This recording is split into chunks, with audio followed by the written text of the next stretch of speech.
И снова здравствуйте, господа. Вернемся к вопросу апгрейда адаптеров револьвера под расточные резцы. Просверлить такие же отверстия под крепежные винты, но с правильной стороны?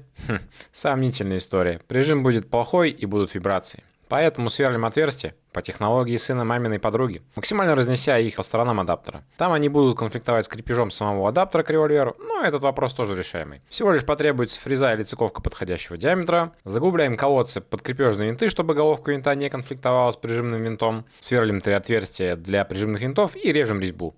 Да, для крепления адаптера потребуется пара винтов меньшей длины. И нет, мяса там осталось более чем достаточно. Прижим расточного резца получается максимальный. Пс, парень, а еще у нас есть телеграм-канал. QR-код на экране, а ссылка в шапке профиля.